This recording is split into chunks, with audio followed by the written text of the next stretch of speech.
2011 से पहले नियुक्त और कार्यरत शिक्षकों को टेटी में बहुत बड़ा राहत मिल गया है।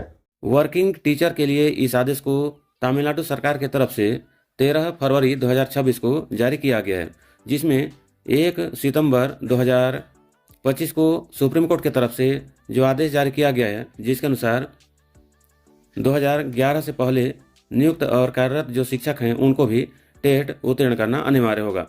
तो उसके संबंध में यहाँ पर तमिलनाडु सरकार की तरफ से बहुत बड़ी राहत दिया गया है, जिसमें अब शिक्षकों को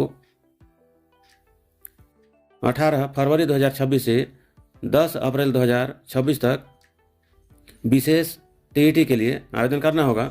और यहाँ पर फॉर्म को एडिट करने का जो टाइम है वो 11 अप्रैल 2026 से 13 अप्रैल 2026 रखा गया है। और इसी प्रकार से यहाँ पर टेट का पहला पेपर 4/7/2026 को होगा और वहीं सेकंड पेपर जो है वह 5/7/2026 को होगा।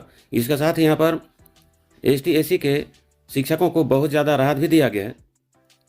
तो कुछ इस प्रकार से गाइडलाइन तमिलनाडु सरकार की तरफ से इस आदेश में दिया गया है, जिसमें यहाँ पर फर्स्ट पेपर और सेकंड पेपर के लिए कुछ इस प्रकार से सिलेबस बनाया गया है। तो यहाँ पर जो वर्किंग टीचर हैं उनका पासिंग मार्क में भी बहुत बड़ा छूट दिया गया है, राहत दिया गया है, जिसमें फर्स्ट पेपर टोटल 150 प्रश्न होंगे, 3 घंटा का समय होगा और कुल 150 अंक होंगे। तो जनरल कैटेगरी के शिक्षकों को 60% लाना होगा या फिर 90 मार्क्स लाना होगा।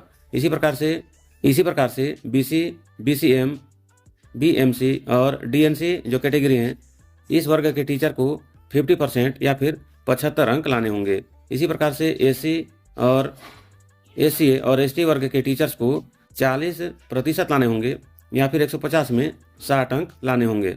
तो इसी प्रकार से यहाँ पर जो सेकंड पेपर है इसका भी कुछ इस प्रकार से मार्क को बांटा गया है। तो ये बहुत बड़ी राहत तमिलनाडु सरकार की तरफ से जो वर्किंग टीचर हैं उनको दिया जा रहा है। अगर यहाँ पर मार्क का तुलना करें तो जो अन्य स्टेट हैं वहाँ जो पासिंग मार्क है ये अलग अलग होता है। छत्तीसगढ़ का तुलना करने तो यहाँ पर ST/SC को 50% लाना होता है, जो कि 75 अंक होता है।